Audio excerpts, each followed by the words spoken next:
ربهم ولعنة الله وملائكته على من أبغضهم وأغضبهم وقال الله تبارك وتعالى في كتابه الأعلى بسم الله الرحمن الرحيم إنا علينا للهدى وإنا لنا للآخرة والأولى صلوات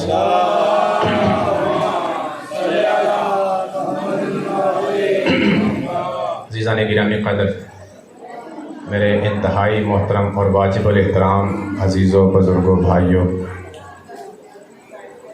گزشتہ تقریباً 6 دن سے میں ایک ہی آیت سرنامہ کلام کے طور پر آپ کے سامنے تلاوت کرتا ہوں اور روزانہ کسی حد تک ترجمہ بھی عرض کر دیتا ہوں کہ اللہ تبارک و تعالی ارشاد فرما رہا ہے کہ اِنَّ عَلَيْنَا لَلْهُدَى وَإِنَّا لَنَا لَلْآخِرَةَ وَالْأُولَى۔ ہدایت ہماری ذمہ داری ہے۔ اس آیت کو ڈیپلی اور غور سے پڑھیں اور سمجھیں کہ ہدایت سے مالک کیا کہنا چاہتا ہے۔ یعنی لفظ ہدایت کہہ کر وہ آپ کو بتا رہا ہے کہ ہدایت سے مراد ہادی ہماری ذمہ داری ہے۔ صرف ہدایت دینا مقصود، ہدایت کب ہوگی؟ جب وہ ہادی ہوگا۔ اگر ہادی ہی نہیں ہے تو ہدایت کہاں سے آئے گی؟ اب جہاں تک قرآن مجید نہیں پہنچا کہاں انہیں ہدایت ملے گی؟ چونکہ قرآن کتاب ہدایت ہے۔ تو گویا اس نے جب کہا نا کہ ہدایت ہماری ذمہ داری ہے تو یوں سمجھیے کہ اس نے بتا دیا کہ ہادی ہماری ذمہ داری ہے، اور اگر اس کے بنائے ہوئے ہادی کو قبول نہیں کریں گے تو ہدایت نہیں پا سکتے، کیونکہ معیاری ہادی ہونے چاہیے۔ کل تک کی گفتگو کا نتیجہ آج 2 لفظوں میں اگر کروں، 2 چند، تو وہ یہ ہے کہ اللہ کے ہاں رسالت بھی معیاری ہے، خلافت بھی معیاری ہے، امامت بھی معیاری ہے، اور ملوکیت بھی معیاری ہے۔ یہی 4 عہدے ہو سکتے ہیں، یا کوئی نبی ہوتا ہے، یا امام ہوتا ہے، یا جانشین یعنی خلیفہ ہوگا، یا بادشاہ ہوگا۔ 5واں کوئی عہدہ میرے خیال میں نہیں ہے اسلامک نقطہ نظر سے۔ تو اللہ کہتا ہے کہ یہ ان میں سے کوئی بھی عہدہ ہو تو میں معیار رکھتا ہوں، اس معیار پر پورا جو اترے گا اس کو بنایا جاتا ہے۔ عوام الناس چاہے جس کو چاہے بنا لے، عوام کی ذمہ داری نہیں ہے۔ آج میں آپ کے سامنے تھوڑا سا یعنی عشرہ گزر جائے اور اپنے وقت کے امام کے متعلق گفتگو نہ ہو تو یہ بھی ظلم ہوگا میرے خیال میں، کہ ہم جن کی رعیت ہیں، ہمارے امام، کل کو ہم کن کے پیچھے آئیں گے؟ حکم ہے پروردگار کا یوم ندعو کل اناس بامامہم۔ آپ کیا سمجھتے ہیں ہم کن کے ساتھ بلائے جائیں گے؟ حضرت علی کے ساتھ؟ جی نہیں، حضرت علی کے ساتھ تو ابو ذر ہوں گے، سلمان ہوں گے، مقداد ہوں گے، ہاں یہ ہوں گے مولا علی کے ساتھ جن کو ندا ہوگی۔ ہم کس کے ساتھ پکارے جائیں گے؟ اس امام کے متعلق کچھ گزارشات آپ کے سامنے کرنا چاہتا ہوں کہ اپنے وقت کے امام کو پہچاننا ضروری ہے۔ مولا علی علیہ السلام کی پہچان واجب ہے، باقی ائمہ کی پہچان واجب ہے، لیکن اس وقت کے امام کی پہچان کتنی واجب ہے یہ میں اس گزارشات میں عرض کروں گا۔ سوال پڑھیے گا بلند ترین سے۔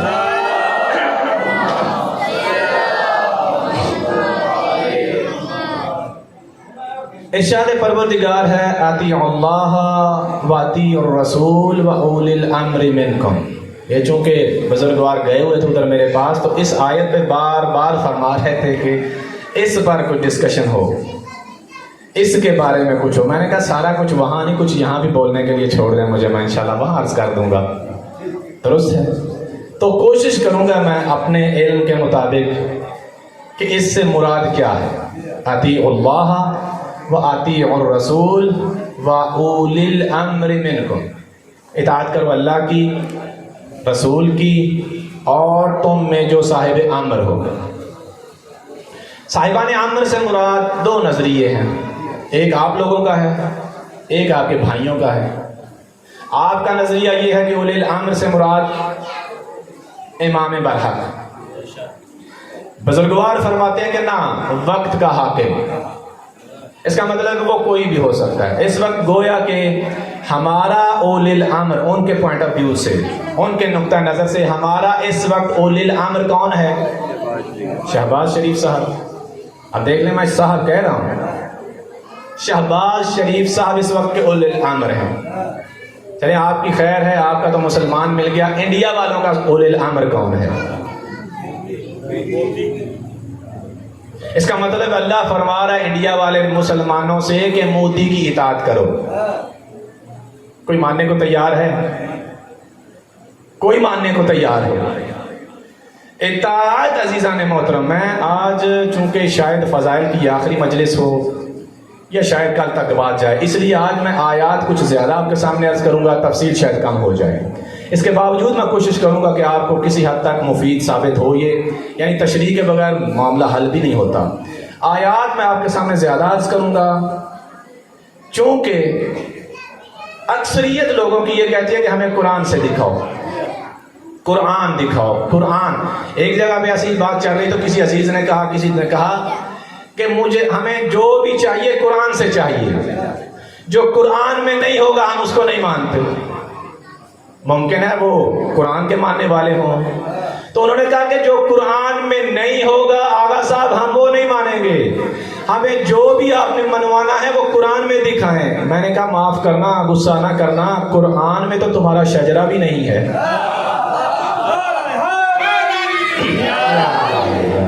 اگر سب کچھ قرآن سے ہی دیکھ کر مانو گے محترم تو حضرت آپ کا شجرہ مبارک قرآن میں نہیں ہے، مانو گے نہیں مانو گے. لہٰذا ہر چیز قرآن میں ہے، دکھاتا نہیں سب کسی کو، ہر کسی کو نہیں بتاتا. اس لیے پاک پروردگار کے حبیب نے فرمایا تھا کہ قرآن کے ساتھ ساتھ ایک اور چیز بھی تمہیں دے کے جا رہا ہوں.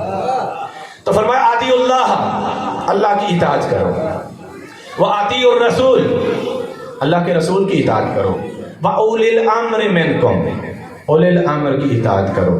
اب میں نے گزارش کی ہے عہدہ الہیہ، کوئی بھی عہدہ ہو اس کی جانب سے جو ہوگا وہ معیار ہوتا ہے، میرٹ ہوتا ہے. ہر کوئی نہیں اس عہدے کو پا جاتا. اب جب اس نے کہا ہے نا اطاعت کرو، لفظی بحثیں بڑی ہیں، اگر کوئی ایک دو اور اشرے ہوتے تو میں ہر آیت پہ آپ کو کوئی نہ کچھ گزارش کرتا، لیکن ایک مجلس میں صرف آیات عرض کر سکوں گا.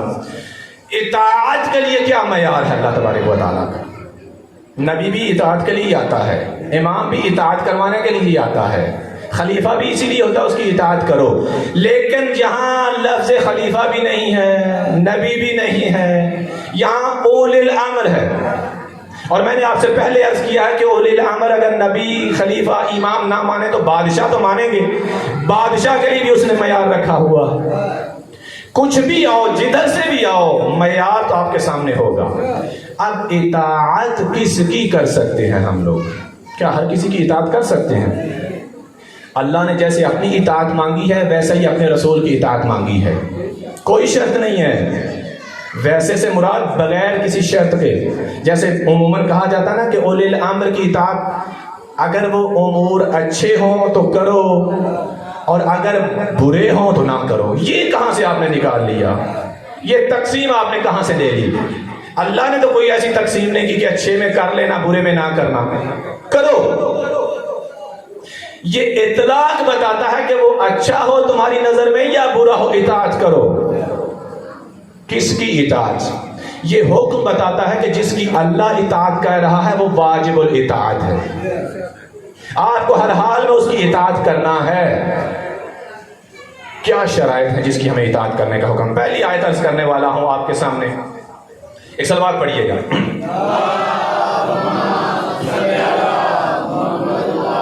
اللہ تبارک و تعالیٰ سورہ مبارکہ الانسان میں آیت نمبر 24 ہے. عزیزان من، سورہ الانسان آیت نمبر 24. اطاعت کس کی کر سکتے ہیں؟ یہ آیات آپ کے سامنے عرض کر کے میں تھوڑا سا نتیجہ بھی آپ کے سامنے عرض کروں گا. ابھی صرف آیات سنیے. پہلی آیت عرض کرنے لگا ہوں کہ جس کی اطاعت کر سکتے ہیں. پہلی آیت پروردگار فرماتا ہے فَاصْبِرْ لِحُکْمِ رَبِّكَ وَلَا تُطِعْ مِنْهُمْ آثِمًا أَوْ كَفُورًا. آیت سن لیا آپ نے؟ فرمایا فَاصْبِرْ لِحُکْمِ رَبِّكَ، اپنے رب کے حکم پر صبر کرو. وَلَا تُطِعْ، اور خبردار اطاعت نہ کرنا. کس کی؟ منہم آثمن او کفورا، جس نے گناہ کیا ہو یا کفر کیا ہو. اطاعت کے لیے شرائط عرض کر رہا ہوں، ہر آدمی اطاعت نہیں کروا سکتا مجھ سے. اللہ کہہ رہا ہے اطاعت کس کی کرنا ہے؟ جس نے ایک بھی گناہ کیا اطاعت نہیں کرنی اس کی، جس نے کفر کیا وہ اطاعت نہیں کر سکتے ہم اس کی۔ ایک آیت ابھی ڈیٹیل دوں گا، پریشان نہ ہونا، سلوات پڑھیں بلند آواز سے۔ دوسری آیت سورہ مبارکہ الجاثیہ آیت نمبر 18، نوٹ کر لیں بے شک، آیت نمبر 18 ارشاد ہے وَلَا تَتَّبِعْ أَهْوَاءَ الَّذِينَ لَا يَعْلَمُونَ، کہ خبردار ایسے لوگوں کی ہوا و ہوس کا تابع نہ ہونا جو جانتے ہی نہیں، جن کے پاس علم نہیں ہے ان کی اطاعت نہیں کر سکتے۔ شرح باقی میری مجالس ذہن میں رکھیں، وہ معیار سامنے رکھیں، آیات سنیں۔ سورہ مبارکہ جاسیہ وَلَا تَتَّبِعْ، اتباع نہ کرنا کس کی؟ احوا الذین، ان لوگوں کی ہوا و ہوس کی، من پسند باتوں کی۔ ہوا کا مطلب ہے کہ وہ میری باتیں نہیں تم تک پہنچا رہے ہوں گے، وہ کہیں گے یہ میرا فیصلہ ہے۔ رسول خدا کے دور میں ایسا تھا، میں کہتا ہوں ایسا کرو، فرمانا لا تتبع احواء الذین، ان لوگوں کی ہوا و ہوس کی تابع نہ ہونا۔ کون؟ لا یعلمون، جو جانتے نہیں، جو علم نہیں رکھتے، جو جاہل ہیں، ان کا اتباع نہیں کر سکتے۔ بات ہماری کہاں سے چلی ہے کہ ہم اطاعت کس کی کریں؟ تیسرا مورد جو اطاعت کا ہے، اللہ تعالیٰ نے مبہم چھوڑ دیا، اپنا بھی واضح کر دیا میری اطاعت کرو، شک کی نہیں کہ اللہ کی ہے۔ دوسرا بھی واضح کر دیا میرے رسول کی کرو، شک نہ رہا رسول ہے اور کوئی نہیں۔ تیسرے میں ایسا اللہ تبارک و تعالیٰ نے لفظ استعمال کیا ہے کہ جو مشتبہ ہے۔ آقا صاحب فرما رہے تھے کہ سب سے بڑی مشکل ہی یہ ہے، سب سے بڑی پریشانی ہی یہاں پیدا ہوتی ہے اور لوگوں نے اس سے فائدہ لیا ہے، حق یہی۔ اب وہ تیسرے سے کون مراد ہو سکتا ہے؟ دو آیتیں آپ نے سن لی، تیسری آیت سنیے، سورہ مبارکہ القلم آیت نمبر 8 ارشاد ہے فَلَا تُطِعِ الْمُكَذِّبِينَ، اور ہاں جھوٹوں کی اطاعت نہ کرنا۔ بات سمجھیے گا، وَلَا تُطِعِ الْمُكَذِّبِينَ، جنہوں نے جھٹلایا ہے تجھے۔ یار بعد میں بے شک سچے ہو جائیں، ایک مرتبہ بھی جھٹلا دیا رسول کو، فرمایا لا تتبع، اس کا بھی اتباع نہیں کر سکتے۔ شرط پہ آتے جائیں۔ چوتھی آیت سنیے، ارشاد ہے سورہ مبارکہ المائدہ، فرمایا وَلَا تَتَّبِعُوا أَهْوَاءَ قَوْمٍ، اور ہاں خبردار ایسے لوگوں کی ہوا و ہوس کا اتباع بھی مت کرنا، قد ضلوا من قبل، جو پہلے گمراہ رہ چکے ہیں۔ بات سمجھ گئے؟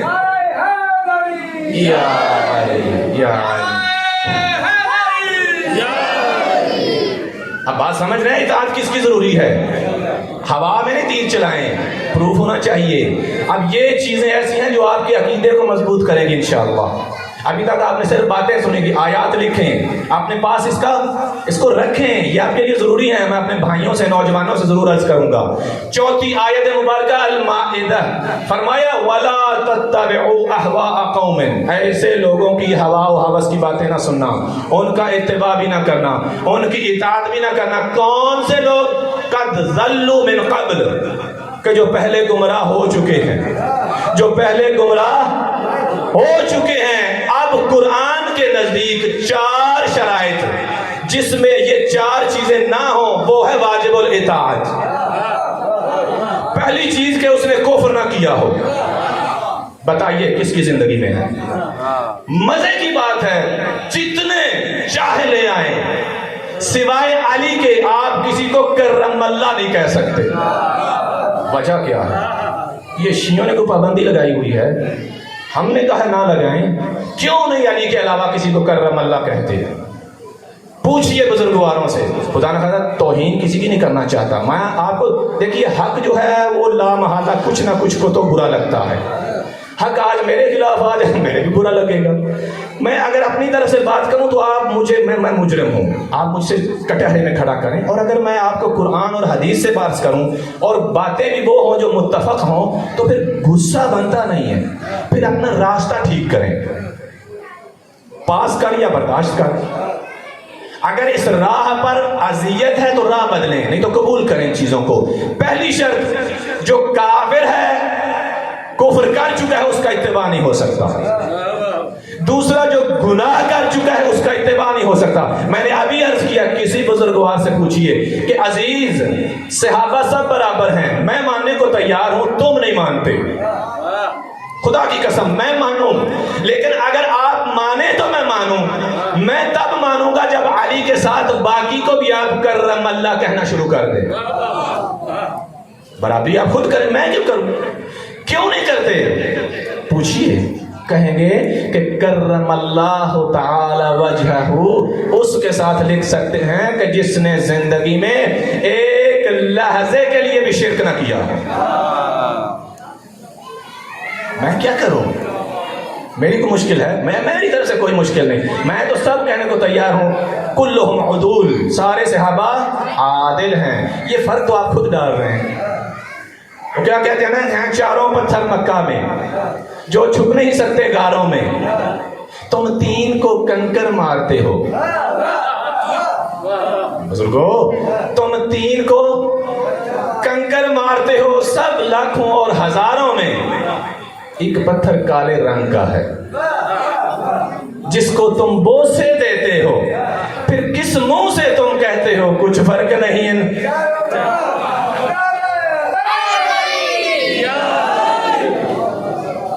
تو یہ شرائط ضروری ہیں. کرم اللہ لکھیں سب کے ساتھ، میں ماننے کو تیار ہوں. اور اگر آپ خود ہی کہیں تو پھر معذرت کے ساتھ. کیسے؟ کوئی اور کیسے مانے جب آپ نے نہ ماننے والے ہو؟ دوسری آیت فرمایا دوسری شرط کیا ہے؟ دوسری یہ ہے کہ وَلَا تَتَّبِعْ أَهْوَاءَ الَّذِينَ لَا يَعْلَمُونَ. کل کی یا پرسوں کی مجلس میں میں نے عرض کیا تھا، اللہ نے فرمایا هَلْ يَسْتَوِي الَّذِينَ يَعْلَمُونَ وَالَّذِينَ لَا يَعْلَمُونَ. آپ نے خود فرمایا تھا لا علم برابر نہیں عالم کے، اور اللہ کہتا ہے جو عالم نہیں ہے اس کا اتباع نہیں کر سکتے. پوری تاریخ کو چیلنج کر رہا ہوں، میرے مولا علی کا ایک ایسا واقعہ بتائیں کہ کسی کے پاس گئے ہوں کہ مجھے یہ مسئلہ بتاؤ، اور کسی ایک کو بتائیں جو میرے مولا کے دروازے پہ نہ آیا.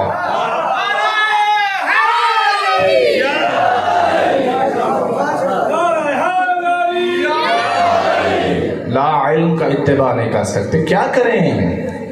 قرآن نہیں گنجائش دے رہا. اور جو صرف قرآن کافی ہے جن کے لیے، وہ تو مانے کم از کم. یہ قرآن از کروں. تیسری آیت سنیں، ناراض تو نہیں ہے بیٹھے؟ تیسری آیت سنیے. پروردگار کیا کہتا ہے؟ فَلَا تُطِعِ الْمُكَذِّبِينَ. میرے رسول جس نے تجھے جھٹلایا ہے نا، اب جو چاہے بن جائے، اس کا بھی اتباع نہیں کر سکتے. بتائیے کس نے تکذیب کی ہے؟ کون جھوٹا ہے؟ پچھلے دنوں میں نے آپ کو مباہلہ بتایا ہے. اللہ کہتا ہے جو جھوٹے ہیں ان کا اتباع نہیں کر سکتے. علی کے علاوہ کوئی سچا ہوتا تو آیا ہوتا. میں یہ نہیں کہتا کہ جھوٹے ہیں نا، استغفر اللہ معاذ اللہ، یہ مت سمجھیے گا. میں نے یہ نہیں کہا کہ وہ جھوٹے تھے نا، میں یہ کہتا ہوں کہ علی کے علاوہ کوئی نہیں آیا. اور اللہ کہتا ہے مکذبین کا اتباع نہیں کر سکتے. کم از کم ابرز مصداق علی ہیں کہ جو وہاں بھی پہنچ گئے جہاں کوئی نہیں جا سکا. چوتھی آیت سنیے. 3 شرائط سمجھ گئے؟ گناہ نہ کیا ہو، کفر نہ کیا ہو، لا علم نہ ہو، عالم ہو. تیسری شرط کیا ہے؟ کہ مکذب نہ ہو، میرے رسول تجھے یا مجھے جھٹلا نہ رہا ہو. چوتھی شرط لیجئے، وَلَا تَتَّبِعُ أَهْوَاءَ قَوْمٍ. خواہ کتنے ہی قوم، دو چار پہ نہیں، قوم اکثریت کافی لوگ ہوتے ہیں ان پر لفظ بولا جاتا ہے. تو اس کا مطلب اللہ کہتا ہے کہ 1 2 3 4 بھی نہیں، اس سے زیادہ بھی ہو سکتے ہیں، لیکن لا تتبعوا، ان کی اتباع نہ کرنا. کیسے؟ قد ضلوا من قبل، کہ جو اب سے پہلے گمراہ رہ چکے ہیں. بتائیے کیا کریں؟ کون ہے؟ بڑے فخر سے کہتے ہیں کہ سب سے پہلے فلاں نے کلمہ پڑھا. کیوں پڑھا؟ کلمہ کون پڑھتا ہے؟ میں یہ نہیں کہتا، آپ کہہ رہے ہیں. تم پروردگار کہتا ہے جو پہلے گمراہ رہ چکا ہے اس کا اتباع مت کرنا. 4 آیتیں آپ کے سامنے عرض کی. یہ خطاب کس کو ہے؟ اللہ کے رسول کو ہے یا نہیں؟ تو اگر اللہ کے رسول کے لیے یہ شرائط ہیں تو آپ کو کس نے اجازت دی کہ ان لوگوں کی اتباع کر سکتے ہیں؟ اور مجھے یقین ہے کہ یہ ہمارے لیے ہی اللہ نے کہا ہے. کہ خبردار یہ تیسری جگہ میں نے خود مبہم چھوڑی ہے اولی الامر والی، لیکن اس لیے چھوڑی ہے کہ کہیں کوئی سچا نہ ہو جائے کہ ہمیں کتاب کافی ہے۔ ہر آدمی کے سامنے کتاب اپنے آپ کو کھولتی ہی کب ہے؟ پروردگار خود فرماتا ہے یہدی بہ کثیرا ویضل بہ کثیرا، اسی قرآن سے کئی ایسے ہیں جو گمراہ ہو جاتے ہیں اور کچھ ایسے بھی جو ہدایت پاتے ہیں، کچھ تو گمراہ ہوتے ہیں نا۔ تو قرآن کافی نہیں، رسول خدا سے پوچھتے ہیں کہ اے اللہ کے حبیب ضرورت کیا ہے؟ کتاب کافی ہے؟ بھئی جب کتاب کا اپنا دعویٰ ہے لا رتب ولا یابس الا فی کتاب مبین، کہ کوئی خشک کوئی تر ایسا نہیں جو مجھ میں نہ ہو، تو جب ہر چیز اس میں ہے تو پروردگار کے حبیب سے پوچھتے ہیں کہ مولا پھر کیا ضرورت ہے اہل بیت کی؟ ساتھ والی آپ جو چیز دے رہے ہیں ضرورت کیا ہے؟ بعید نہیں ہے رسول خدا کی آواز آئے کہ سنو قرآن جب میری موجودگی میں کافی نہیں، میرے بعد کیسے کافی ہو جائے گا؟ جب میرے ہوتے ہوئے قرآن کافی نہیں تو میرے بعد کیسے قرآن کافی ہو جائے گا؟ بات سمجھ رہے ہیں؟ ایک آیت سنیے اگلی، ایک صلوات پڑھیے گا۔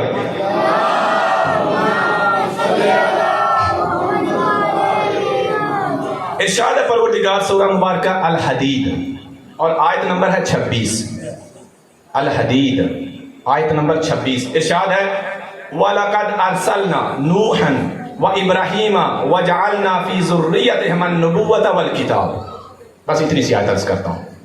پروردگار ارشاد فرماتا ہے کہ وَلَقَدْ أَرْسَلْنَا نُوحًا وَإِبْرَاهِيمَ، ہم نے نوح اور ابراہیم کو بھیجا، وَجَعَلْنَا فِي ذُرِّيَّتِهِمَا النُّبُوَّةَ وَالْكِتَابَ، اور ہم نے ان دونوں کی ذریت میں نبوت بھی رکھ دی، کتاب بھی رکھ دی۔ بات سن لی آپ نے؟ اچھا مجھے ایک بات بتائیں کہ اللہ تبارک و تعالیٰ نے آپ سے کہا ہے کہ میری اطاعت کرو، رسول کی کرو اور اولی الامر کی کرو۔ ابھی میں نے شرائط آپ کے سامنے عرض کی ہیں کہ اولی الامر یعنی اطاعت کس کی کرنی چاہیے۔ اب ایک آیت اور سنیے، ارشاد باری ہے، پروردگار ارشاد فرماتا ہے وَلِلَّهِ عَلَى النَّاسِ حِجُّ الْبَيْتِ مَنِ اسْتَطَاعَ إِلَيْهِ سَبِيلًا، کہ اللہ کی طرف سے واجب ہے جو صاحب استطاعت ہے، جو قدرت مند ہے۔ کیا واجب ہے؟ بیت اللہ کا حج۔ وَلِلَّهِ عَلَى النَّاسِ، اللہ کی جانب سے لوگوں پر، حج البیت واجب ہے کیا؟ بیت اللہ کا حج۔ کس پر؟ من استطاع الیہ سبیلا، کہ جو اس تک پہنچنے کی قدرت رکھتا ہے، صاحب استطاعت ہے، اس پر حج واجب ہے۔ بات سمجھ گئے؟ حج کس پر واجب ہے؟ جو صاحب استطاعت ہے۔ کس کا؟ بیت اللہ کا۔ اب مجھے یہ بتائیے، کسی بزرگوار عالم دین سے پوچھئے کہ یہ آیت منسوخ ہو چکی ہے یا اس کا حکم باقی ہے؟ حکم اس کا حکم باقی ہے یا نسخ ہو چکا؟ حج کا حکم اٹھ گیا ہے یا باقی ہے؟ سب کہیں گے حج کا حکم باقی ہے، آیت موجود ہے۔ اچھا آپ مجھے یہ بتائیے گا، اب آپ سے سوال ہے، یہ آیت موجود ہو، بیت اللہ کو اللہ اٹھا لے، کیا سمجھتے ہیں آپ؟ بھئی اللہ کہتا ہے کہ حج کرو بیت اللہ کا، وہاں بیت اللہ ہی نہیں ہو، کیا سمجھتے ہیں آپ اس کو؟ یہ ممکن ہے؟ ایسا حکم اللہ دے سکتا ہے؟ کہا حج بیت اللہ کرو، بیت اٹھا لیا، کہا کرو، کریں کیا؟ اس کا مطلب ہے جب تک یہ آیت ہے اسے بیت اللہ جہاں دینا پڑے گا۔ جب تک آیت ہے بیت اللہ ہمارے درمیان ہونا چاہیے، تو جب تک آیت موجود ہے اطیعوا اللہ و اطیعوا الرسول و اولی الامر منکم، ہم میں اولی الامر بھی ہونا چاہیے۔ جیسے بیت اللہ کو نہیں اٹھا سکتا جب تک یہ آیت ہے، اولی الامر بھی ہم سے دور نہیں ہو سکتا، نہیں اس کو لے جا سکتا، ہوگا۔ اولی الامر ہونا چاہیے، واجب ہے اللہ پر، وَإِلَّا آیت کو منسوخ کر دے، حکم نہ دے۔ بس جب اولی الامر ہے ہی نہیں، اطاعت کس کی کریں گے؟ ایک چیز ہے ہی نہیں. حج جب بیت اللہ ہی نہیں حج کیسے کریں گے؟ اولی الامر ہی نہیں اطاعت کیسے کریں گے؟ نتیجہ حکم اٹھا لے, نہیں اٹھا رہا, اس کا مطلب ہے اولی الامر ہے, منکر ہی نہیں ہو سکتا. اب دوسری آیت سنیے, پروردگار نے فرمایا وَلَقَدْ أَرْسَلْنَا نُوحًا وَإِبْرَاهِيمَ وَجَعَلْنَا فِي ذُرِّيَّتِهِمَا النُّبُوَّةَ وَالْكِتَابَ, کہ ہم نے نوح کو اور ابراہیم کو بھیجا اور ان کی ذریت میں کیا رکھا؟ نبوت اور کتاب. یہ بات سمجھنا بچوں, اسٹوڈنٹس, دوستوں, غور سے سنیں. یہ چیزیں آپ کے لیے ضروری ہیں. آپ کے پہلے علم میں ہوں گی, ممکن ہے. دو چیزیں پروردگار کہتا ہے میں نے ابراہیم کی ذریت میں رکھ دی ہیں, کتاب, نبوت.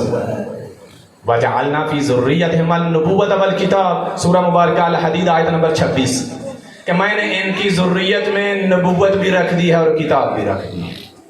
دو چیزیں ہو گئی, نبوت اور کتاب ہو گئی حضرت ابراہیم کی ذریت میں. چلیے تھوڑا سا پیچھے چلیں, میں کہیں یہ آیات آپ کے سامنے پہلے عرض کر چکا ہوں کہ پروردگار نے جب فرمایا وَإِذِ ابْتَلَىٰ إِبْرَاهِيمَ رَبُّهُ بِكَلِمَاتٍ فَأَتَمَّهُنَّ قَالَ إِنِّي جَاعِلُكَ لِلنَّاسِ إِمَامًا. ابراہیم کو آزمایا, آزمائش پہ پورا اترا. اللہ نے کہا میں تمہیں لوگوں کا امام بناتا ہوں, لوگوں کا امام بناتا ہوں. اور حضرت ابراہیم نے کیا کہا؟ قَالَ وَمِن ذُرِّيَّتِي, کیا امامت میری ذریت میں بھی چلائے گا؟ آپ سمجھے نہیں, اس جملے کو اگر سمجھ جاتے تو یہاں آپ ضرور بولتے. بھائی ابراہیم امام بن گئے ہو, جب تم خود بن گئے ہو اپنی مرضی سے جس کو چاہے امام بنا لینا. آپ ابھی بھی نہیں پہنچ پائے. میں کہہ رہا ہوں اللہ کے بنائے ہوئے معیار ہیں. میں نے پہلی آیات پڑھی ہیں آپ کے سامنے کہ خلیفہ کے لیے اس نے وعدہ کیا میں بناؤں گا, بادشاہ اس نے کہا میں بناؤں گا, رسول اس نے کہا میں آج ہے امام, کہا میں تمہیں امام بنا رہا ہوں. بس جب ابراہیم تم بن گئے ہو, جس کو چاہے بنا لینا, اپنی اولاد میں سے جس کو چاہے کہنا اب یہ امام ہے, اب یہ امام ہے, اب یہ امام ہے. کچھ سمجھ میں آ رہا ہے؟ حضرت ابراہیم امام ہونے کے باوجود اللہ سے التجا کریں پروردگار یہ عہدہ امامت میری ذریت میں بھی رکھے گا. تو پتہ چلا نبی اولو العزم امام ہونے کے باوجود امام بنانے کا اختیار نہیں رکھتا. تو جب اس کو اختیار نہیں تو کچھ چاندے کو مل کر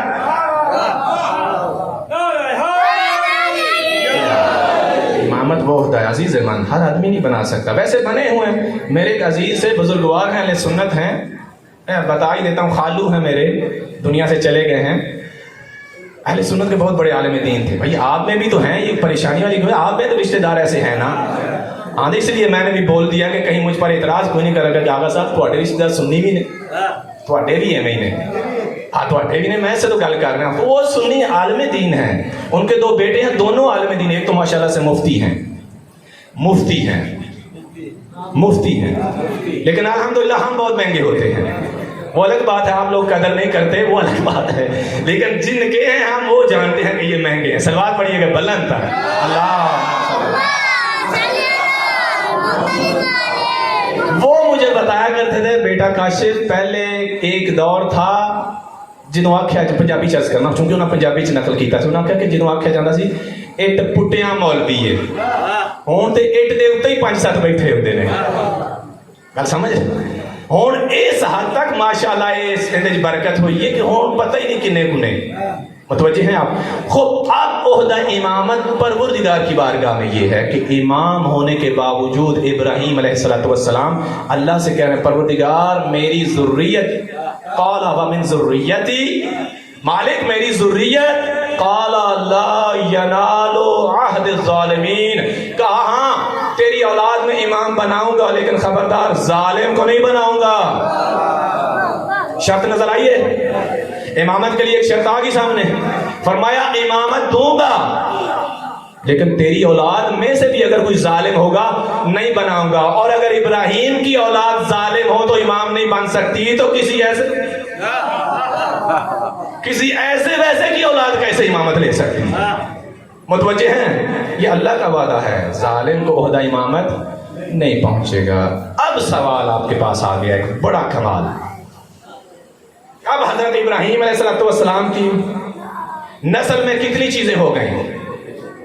نبوت پہلی آیت میں، کتاب، اور اس آیت سے اللہ نے وعدہ کیا یہ اچھا جب اللہ پر حضرت ابراہیم نے فرمایا قال ومن ذریتی کہ آیا میری ذریت میں امامت دے گا، اب آپ بتائیے کہ آیا یہ دعا قبول ہوئی یا نہیں؟ قبول ہے، اسی لیے اس نے کہا کہ ظالموں کو نہیں، ہاں دوں گا لیکن ظالموں کو نہیں۔ اس کا مطلب یہ تیسری چیز بھی ان کی ذریت میں آ گئی نا، تیسری چیز بھی آ گئی۔ نہیں سمجھ میں آ رہی تو پھر بولو، منہ نہ بولو۔ تندرست آدمی منہ بولتا ہے، بیمار سر لاتا ہے۔ بیمار نے پوچھے بھائی کی آ رہے انہوں نے کوئی تو تین چیزیں حضرت ابراہیم علیہ السلام کی ضروریت میں آ گئیں، نبوت، کتاب، امامت۔ اب جس چیز کو کٹ کرنا ہے، جس کو روکنا ہے، قرآن روکے گا۔ اس کی نسل میں جس چیز کو روکنا ہوگا قرآن روکے۔ کتاب کے بارے میں اس نے کہہ دیا یہ آخری کتاب ہے۔ رسول اللہ کے بارے میں فرما دیا وما محمد ابا احد من رجالکم، محمد تم میں سے کسی مرد کا باپ نہیں لیکن حسنین کا باپ ہے۔ پتہ نہیں کی سنتے ہو تسی، کنوں سنتے ہو؟ میں بھی سر میری بھی اچھی ہے جی، کد میں شروع ہو جاؤں بابا جی قصیدہ شروع کر دیا؟ میں بڑے ایمان نہ پڑھے تھے، ہاں جی میرے کو 19 سال ہوئے ادھر آیا، پہلے میں یہ کرتا رہا سلوات پڑھیا جائے ایک مرتبہ اللہ وہ ساڈے ہی اتنے بزرگوار ذاکر آتے ہوتے ہیں تو انہیں ایک دفعہ کھونا کر کاشف بھائی سب دا وڈیا بچ جاتا ہے، سر دا وڈیا بچتا نہیں۔ ساری قوم نو سر بچ گئی ہے، سمجھ آئی جی۔ خوب حضرت ابراہیم علیہ السلام کی نسل میں ذریت میں تین عہدے ہو گئے، نبوت، کتاب، امامت۔ کتاب آخری، نبوت کا پروردگار نے خود فرمایا وما محمد ابا احد من رجالکم، خبردار تم میں سے کسی مرد کا محمد باپ نہیں، ولیکن رسول اللہ و خاتم النبیین، ہاں میرا رسول ہے اور اس پر میں نے نبوت ختم کر دی۔ کتنی چیزیں ختم ہو گئیں؟ دو، کتاب ختم، اس کے بعد کتاب نہیں آنے والی، نبوت ختم، اس کے بعد نبوت نہیں۔ اگر امامت ختم ہے تو کوئی آیت دکھاؤ۔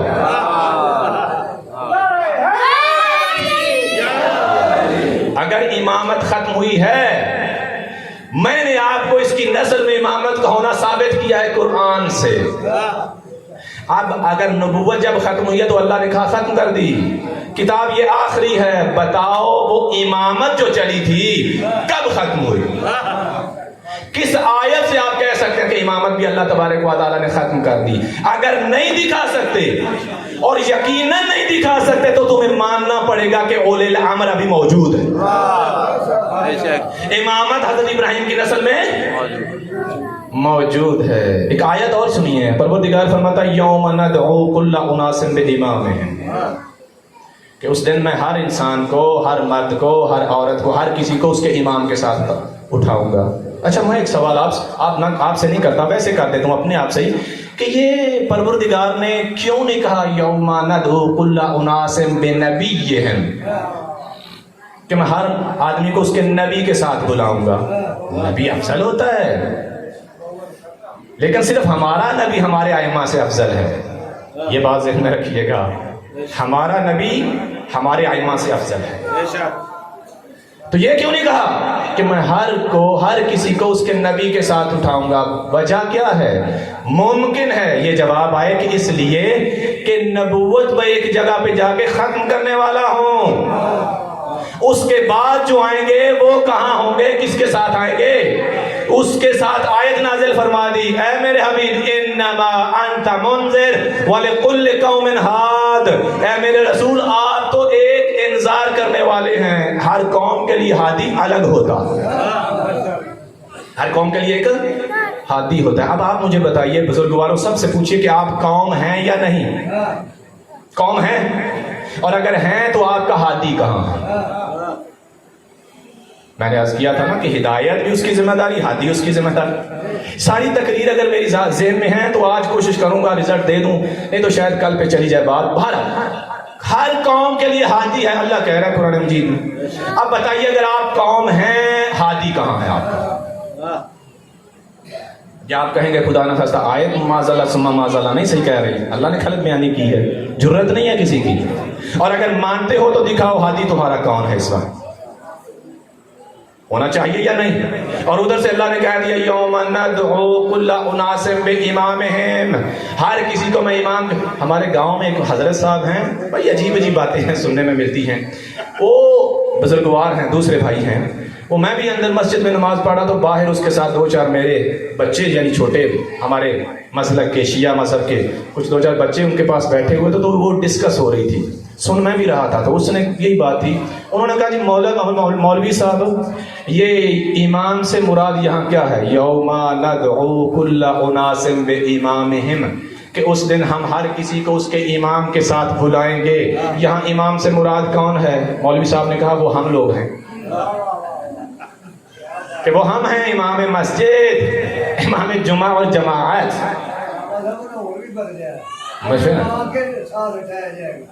سمجھ رہے ہو؟ امام کی بجائے ماں. وہ بات بعد میں کروں گا اگر ٹائم ملا تو. ابھی کیا اس نے کہا وہ ہم ہیں. اب وہ بچہ تھا، اس نے کہا مولوی صاحب اس طرح کے بڑے امام ہو جانے. انہوں نے کہا کم از کم میری عمر کے بچے ان کے کم از کم ہمارے گاؤں میں 8-10 امام ہو جائیں گے. تو اس طرح تو بہت زیادہ امام ہوں گے. تو جواب سنے تھے مولوی صاحب کا، کہا تھے تینوں روٹی دینی پڑنی، زیادہ ہو گئے تینوں روٹی دینی پڑنی. یعنی یہ کوئی جواب تو نہیں ہے نا. جواب دیں انہیں کہ اس سے مراد ہم ہیں امام. جواب دیں، کانے کو نندا، بچوں کے ذہن کو مطمئن کریں. میں کرتا ہوں، تم نہیں ہو سکتے. کیوں؟ متفق علیہ روایت آپ کے سامنے عرض کرنے والا ہوں. کیا فرمایا رسول خدا نے؟ ہمارے ہاں بھی اور برادران کے ہاں بھی ہے. فرمایا الا ومن مات ولم يعرف امام زمانہ مات میتۃ جاہلیۃ،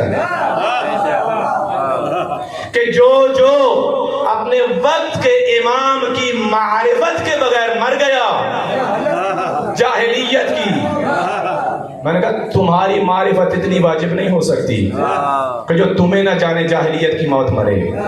یہ کون سا امام ہو سکتا ہے جس کی معرفت جاہلیت کی موت سے بچاتی ہے؟ یہاں آپ جانتے ہیں ہر مولوی کو، لیکن یہ خود آپ کو جہالت میں ڈالتے ہیں، بچا نہیں رہے. لیکن وہ امام کون ہے جس کی معرفت آپ کو جاہلیت کی موت مرنے سے، جہالت کی موت نہیں، جاہلیت کی موت. آپ تصور نہیں کر سکتے جاہلیت کی موت کتنی بدترین موت ہوا کرتی تھی، جہاں حلال حرام کا پتہ نہیں، اپنے پرائے کا پتہ نہیں، رشتوں کی حرمت کا، تقدس کا پامال کا پتہ نہیں ہے کہ یہ میرا کیا رشتہ ہے. یہ کوئی پاس نہیں جس عالم میں اس کو جاہلیت کا عالم کہتے ہیں. تو معصوم نے فرمایا کہ اگر وقت کے امام کی معرفت جس کو نہیں ہے وہ یوں سمجھے کہ اسی دور میں مر رہا ہے. جاہل ہونا الگ بات ہے، بری بات نہیں، لیکن جاہلیت کے دور میں مرنا بری بات ہے.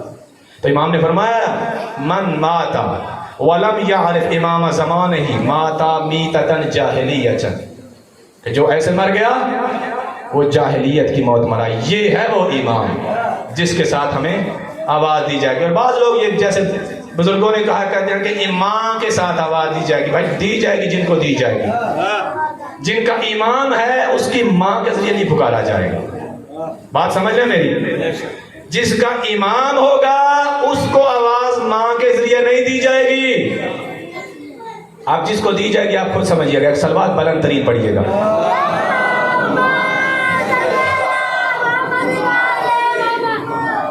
اس کے بعد ایک اور آیت ہے، پروردگار ارشاد فرماتا ہے فَاسْأَلُوا أَهْلَ الذِّكْرِ إِن كُنتُمْ لَا تَعْلَمُونَ، کہ اہل ذکر سے پوچھو اگر تم نہیں جانتے.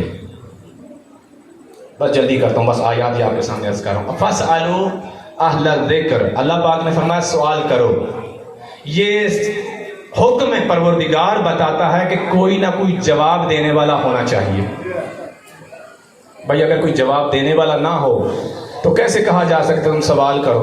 سوال کرو، جواب دینے والا ہی نہیں. جیسے میں نے وہ بیت اللہ کی مثال دی، حج کرو، وہ بیت اللہ ہی نہیں حج کیسے کریں؟ سوال کرو جواب دینے والا ہی نہیں کیسے کریں؟ تو اس کا مطلب ہے کوئی نہ کوئی ہر دور میں، چونکہ یہ آیت بھی قیامت تک قرآن مجید میں ہے، قیامت تک یہ حکم کر رہی ہے فَاسْأَلُوا فَاسْأَلُوا فَاسْأَلُوا، سوال کرو، کس سے کرو؟ اگر کوئی جواب دینے والا نہیں، لازم ہے آپ کو ماننا کہ کوئی نہ کوئی ہے۔ بات سمجھ گئے؟ کوئی نہ کوئی ہے۔ رسول خدا کی حدیث پھر مرتبہ تھوڑا سا دہرانا چاہتا ہوں تاکہ موضوع کو سمیٹنے کی کوشش کروں۔ آپ نے کیا فرمایا تھا؟ انی تارک فیکم الثقلین کتاب اللہ و عطرت اہل بیت، کہ میں تم میں دو چیزیں چھوڑ کے جا رہا ہوں، بابا جی اللہ کی کتاب اور اپنی اہل بیت۔ اب ضد کرتے ہیں، جب آپ کہیں گے نا کہ امام زمانہ غائب ہیں اتنے عرصے سے، یہ ہمارا اور اہل سنت کا ایک اختلاف ہے، چھوٹا نہیں بہت بڑا ہے ویسے۔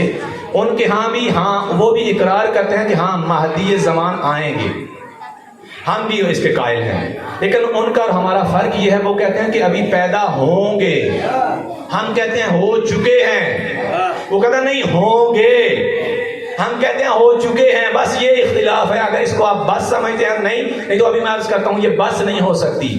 وہ کیوں نہیں مانتے کہ ہو چکے ہیں؟ میں کسی کی پھر میں عرض کر رہا ہوں، کوئی کسی کو میں دل آزاری کے لیے نہیں، آپ اپنے عقیدے کو درست کریں، اپنا قبلہ درست کریں، اگر میں غلط ہوں مجھے بتائیں کہ آپ غلط چل رہے ہیں، رانگ وے، اگر نہیں ہے تو ایک دوسرے کے فہم و تفہیم ضروری ہے۔ میں ابھی وہاں بیٹھے ہوئے بھی عرض کر رہا تھا، یہ بھی ضرور سننے والی چیز ہے کہ میں وہاں عرض کر رہا تھا، ڈیرے پہ بھی بزرگوار چند ایک تھے کہ اسلام کا قبر میں جو آپ کا امتحان آنے والا ہے نا، سب کا، میرا آپ کا، جس نے بھی قبر میں جانا ہے، جس نے بھی مرنا ہے، اس پر یہ سوالات چند ہونے والے ہیں، اور وہ سوالات اللہ تبارک و تعالیٰ نے سب کو بتا دیے۔ اسٹوڈنٹ جانتے ہیں، بچے جانتے ہیں کہ پیپر لیک آؤٹ ہو جائے تو کتنی خوشی ہوتی ہے یا نہیں؟ واہ جتنے سوال ہیں سب مجھے پتا چلا، میرا گیس بڑا کامیاب ہے، مجھے فلاں نے گیس دیا 100% 100% صحیح ہے، کتنی خوشی ہوگی۔ یہ وہ امتحان ہے عزیز من جو لیک آؤٹ ہو چکا ہے پیپر آپ کا، کیا کیا سوال ہوں گے، من ربک، تیاری کرو، اس سوال کی تیاری کرو، من نبیک، اس سوال کی تیاری کرو، من امامک، تیاری کرو، ما دینک، فرمایا تمہارا دین کیا ہے۔ یہ نہیں پوچھا جائے گا ما فرقتک کہ تمہارا فرقہ کیا ہے، نا، سوال ہوگا ما دینک، تمہارا دین کیا ہے۔ فرقے کی ترویج نہ کریں، فرقہ نہ کریں، دین کی طرف آئیں۔ یہ میں نے آپ کے سامنے پورے 10 دنوں میں انشاءاللہ میں نے فرقہ پرستی کی کوئی بات نہیں کی، میں نے قرآن مجید سے دین دیا ہے آپ کو کہ دین یہ کہتا ہے، دین میں رسالت یہ ہے، دین میں امامت یہ، ہمارے نزدیک نہیں، قرآن کہتا ہے، اور قرآن سب کے نزدیک متفق کتاب ہے۔ کیا فرمایا کہ تم میں کتاب چھوڑ کے جا رہا ہوں اور اہل بیت۔ بھائی پروردگار کے حبیب، دو چیزیں چھوڑ کے جا رہے ہو، یہ کب تک ساتھ رہنے والی ہیں؟ فرمایا لن یفترقا حتی یرد علی الحوض، یہ قرآن اور میری اہل بیت کبھی بھی جدا نہیں ہونے والے، حتی یرد علی الحوض، یہاں تک کہ حوض کوثر تک میرے پاس دونوں اکٹھے ہیں۔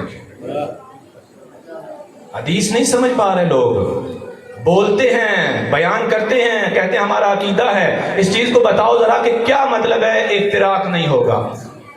کربلا سے زیادہ آپ کو واضح کہیں نظر نہیں آنے والا کہ سر تن سے تو جدا ہو گیا لیکن قرآن سے جدا نہیں ہوا۔ کہا دونوں ساتھ ساتھ آئیں گے۔ اب آپ سے سوال کریں گے کہ قرآن ہے، دوسرا کہاں ہے؟ آپ کہیں گے وہ غیب میں ہے، پردے میں ہے۔ وہ کہیں گے کیسے ہو سکتا ہے، اتنی لمبی عمر کیسے ہو سکتی ہے؟ یہ اشکالات بڑے کرتے ہیں، بڑے اشکالات ہیں، ابھی ٹائم نہیں تو میں سارے کو گزارش کرتا ہوں آپ کے سامنے۔ حاصل کلام ایک آپ کے سامنے عرض کرتا ہوں، ایک واقعہ گزارش کرتا ہوں۔ واقعہ نہیں ہے کہ کچھ جنرل سی بات ہے، جنرل سی، کہ ابھی شاید بعض علاقوں میں تھوڑی بہت ہے سابقہ ریت آ رہی، چینج ہو چکی ہے بڑی، یہ جو جب سے میرج ہال آئے ہیں نا، یہ مارکیز آئی ہیں، میرج ہال ہیں، تو معاملات بڑے ایک لحاظ سے واضح ہونے کے لیے آئے ہیں شاید، کہ میرج ہال میں پارٹیشن ہوتی ہے، سیپریشن ہوتی ہے، عورتیں الگ ہوتی ہیں، مرد الگ ہوتے ہیں۔ یہ بات سمجھیے گا، یہ اس معاملے کو حل کرنے کی بڑی آسان میرے نزدیک مثال آئی ہے۔ عورتیں الگ ہوتی ہیں، مرد الگ ہوتے ہیں، درمیان میں پردہ ہوتا ہے. ادھر محترم دلہا صاحب تشریف فرما ہوتے ہیں اور ادھر دلہن ہوتی ہے. چونکہ سب عقلاء کو پتا ہے کہ دلہن بغیر دلہا کے نہیں آ سکتی یہاں، دلہا بغیر دلہن کے یہاں نہیں آنے والا. کبھی نے ضد کی ہے کہ دلہا نظر آ رہا ہے، دلہن کہاں ہے دکھاؤ؟ کبھی کسی نے ضد کی ہے؟ یا دلہن والوں سے آئی ہو بات کہ ہاں دلہن تو ہمیں نظر آ رہی ہے، دلہا کہاں ہے دکھاؤ؟ کیوں نہیں سوال کرتے؟ انہیں پتا ہے کہ دلہن کا ہونا اس بات کی دلیل ہے کہ دلہا ہے، اگرچہ پردے میں ہی کیوں نہیں. دلہا کا ہونا اس بات کی دلیل ہے کہ دلہن ہے کہیں نہ کہیں، اگرچہ پردے میں ہی کیوں نہیں. اب اگر تم اپنے رسول کی بات پر یقین کرتے ہو، جب انہوں نے کہہ دیا کہ یہ دونوں جدا نہیں ہوں گے، تو تمہیں جب قرآن نظر آ رہا ہے تو دوسرا فرد دیکھنے کی ضد نہ کرو، وہ بھی پردے میں ہی ہے. جیسے دلہن دیکھنے کی ضد نہیں کرتے تو خدا کے لیے یہ بھی پردے میں ہے. جب ایک نظر آ رہا ہے قرآن تو پھر مانو دوسرا ہے، کہیں نہ کہیں ہے. پردے میں ہو وہ الگ بات ہے، ہوگا ضرور، کیونکہ رسول خدا نے فرمایا دونوں افتراق نہیں کر سکتے. پھر ایک سوال آپ سے کریں گے کہ وہ کب آئیں گے؟ مثلا آپ جو کہتے اتنے دیر سے غیبت میں ہیں، کب آئیں گے؟ کہ وہ آپ سے کوئی علمی گفتگو نہیں کرنا چاہتے، طنز کرتے ہیں، مزاح، یعنی آپ کو طنز کرتے ہیں کہ کب آئیں گے آپ کے امام؟ تو آپ بھی مزاحانہ جواب دے سکتے ہیں، میری طرف سے لے لیجیے، اپنی طرف سے کر لیجیے. جب وہ کہنا کہ کب آئیں گے، آپ کہیں کہ 11 پروردگار نے بھیجے، تم نے سب کو مار دیا، اب جب سب تم مر جاؤ گے وہ بھی تشریف لے آئیں. بھائی اس نے تو 11 بھیجے تھے، تم نے سب کو مار دیا، اب جب تم سب مر جاؤ گے وہ بھی تشریف لے آئیں گے. وقت کے امام کی معرفت واجب ہے عزیزان من. اس وقت کا امام ہمارا سب سے مظلوم امام ہے، یقین کر لیجیے گا. میں کہا کرتا ہوں کہ باقی اماموں پر ظلم کیا ہے دشمنوں نے، ہمارا مظلوم امام وہ ہے کہ جس پر اپنوں نے بھی ظلم کیے. آپ کو پتہ ہے کہ ہمارے اعمال ہمارے امام کی بارگاہ میں پیش ہوتے ہیں، اور وہ اپنے شیعوں کے، اپنے ماننے والوں کے اعمال نامہ جب دیکھتے ہوں گے تو کتنا پریشان ہوتے ہوں گے، کتنا غمگین ہوتے ہوں گے، کیا توقعات وہ رکھتے ہیں اور کیا اعمال جاتے ہیں ان کے پاس. اگر آپ لوگ چاہتے ہیں، ابھی میں نے میرٹ آپ کے سامنے عرض کیا ہے، آپ خوش ہوتے ہیں کہ ہمارے امام ایک بہت بلند میرٹ کے حامل ہیں، تو کیا امام نہیں چاہتے ہوں گے کہ ہمارے ماننے والے بھی کسی میرٹ پہ پورے اتر رہے ہوں؟ یہ بھی ضروری ہے، نہیں ہے؟ اگر ہم چاہتے ہیں کہ ہمارے مولا سب سے عظیم ہوں تو یقیناً مولا بھی چاہتے ہیں کہ میرے ماننے والے بھی سب سے عظیم ہونے چاہیے. کربلا اسی عظمت کی نشانی ہے کہ امام کے ماننے والے کیسے ہونے چاہیے. کربلا، شہدائے کربلا کو آپ دیکھیں، وہاں شہداء ائمہ امام علی مقام کے اہل خانہ سے ہٹ کر، ہاشمیوں سے ہٹ کر جو ان کے احباب، دوست، محب تھے، ان کی سیرت دیکھ لیجئے کیا ہے کربلا. خوب، آج میں تھوڑا سا تذکرہ آپ کے سامنے اس شہید کا کرنا چاہتا ہوں کہ جس کو جب امام حسین، میں نے تاریخ میں یہ پڑھا ہے کہ جتنے شہدائے کربلا میں سے امام کی طرف آئے ہیں نا، امام کے پاس اجازت جنگ کی اجازت لینے، جہاد کی، تو امام نے ان کو ٹھہرایا ہے، اجازت نہیں دیا کرتے تھے. لیکن یہ وہ واحد فرد ہے استعذنا آذنا کہ جو ہی آ کر انہیں اجازت مانگی امام نے اجازت دے دی. کون ہے؟ کیا سمجھتے ہیں آپ؟ سب سے مشکل مرحلہ تھا میرے مولا پہ یہ، اور وہ ہیں ان کے شہزادہ علی اکبر. علی اکبر کو جب اجازت دی، عزیزان من، میں نے یہ پڑھا ہے کہ جب شہزادہ علی اکبر آئے نا بابا کے پاس کہ بابا مجھے جنگ کی اجازت دیجیے، امام نے ایک مرتبہ کہا اکبر تھوڑا سا پیچھے ہٹو. حضرت علی اکبر پیچھے ہٹے، امام نے سر سے لے کر پاؤں تک ملاحظہ کیا، کہا اکبر تھوڑا سا آگے آؤ. جب آگے آئے پھر امام نے ایک مرتبہ ملاحظہ کیا. علی اکبر پوچھتے ہیں بابا یہ کیا بات ہے؟ ایسے آپ کیوں دیکھ رہے ہیں؟ امام نے فرمایا اکبر تم نہیں سمجھو گے، تم نہیں سمجھو گے۔ پوچھا بابا کیوں نہیں سمجھ سکتا؟ فرمایا تمہارا ایسا بیٹا نہیں ہے نا، اگر تمہارا بھی بیٹا ایسا ہوتا تو تم میرے درد کو سمجھ سکتے۔ علی اکبر نے کہا بابا مجھے اجازت دیجیے جہاد کی۔ خدا گواہ ہے اس وقت جب حضرت علی اکبر مبارزت کے لیے جا رہے ہیں، اس وقت میرے مولا نے ایک ندا بلند کی تھی، پروردگار تیری بارگاہ میں آ، اب میں اس نوجوان کو بھیج رہا ہوں جو سب سے زیادہ تیرے رسول سے مشابہ ہے، صورت میں، سیرت میں، گفتار میں، کردار میں سب سے زیادہ تیرے رسول سے مشابہ ہے۔ اور جب ہمیں کبھی حسرت ہوتی تھی نا تیرے رسول کو دیکھنے کی تو ہم اس کو دیکھا کرتے تھے، پروردگار گواہ رہنا اب میں تیری بارگاہ میں اس کو بھیج رہا ہوں۔ عزادارو جب حضرت علی اکبر میدان میں گئے جنگ کی، لڑتے لڑتے شہزادہ علی اکبر جب زین سے زمین پر آئے نا تو حضرت نے سلام نہیں کیا، جواب سلام پلٹا دیا، یا ابا علیک من السلام، اے بابا آپ پر میرا سلام ہو۔ کیوں اس جواب سلام کیا؟ علماء کہتے ہیں شاید اس لیے کہ حضرت علی اکبر بتا رہے کہ بابا آپ میرے تک نہیں پہنچ پائیں گے، آپ اپنے آپ کو زحمت میں مت ڈالیے گا، میری طرف سے سلام ہے۔ عزیزان محترم جب امام حسین علیہ السلام تشریف لائے نا حضرت علی اکبر کی لاش پر، میں نے پڑھا ہے کہ حضرت آیت اللہ امینی فرماتے ہیں کہ امام حسین کی جان نکلنے کا وقت اور ہے اور شہادت کا وقت اور ہے۔ ان سے پوچھا گیا کیا مطلب جان نکلنے کا وقت اور ہے اور شہادت کا وقت اور ہے؟ حضرت فرماتے ہیں تو جان تو حسین کی اس وقت نکل گئی تھی جب علی اکبر کے لاشے پہ آئے تھے، البتہ شہادت تب ہوئی جب اس بدبخت نے سینے پہ چڑھ کے گردن کاٹی تھی۔ عزیزان محترم جب امام حسین علی اکبر کے لاشے پہ آئے نا تو دیکھا ابھی بیٹے کی روح ابھی باقی ہے، ابھی بیٹا کچھ دیکھ رہا ہے، بات کر رہا ہے، لیکن جب دیکھا نا کہ سینے میں برچی ہے، نیزہ ہے، عزیزان محترم امام حسین نے جب دیکھا دست دعا بلند کیے، پروردگار جس نے میرے بیٹے کے ساتھ ایسا کیا ہے ان کے ساتھ تو خود حساب کرنا۔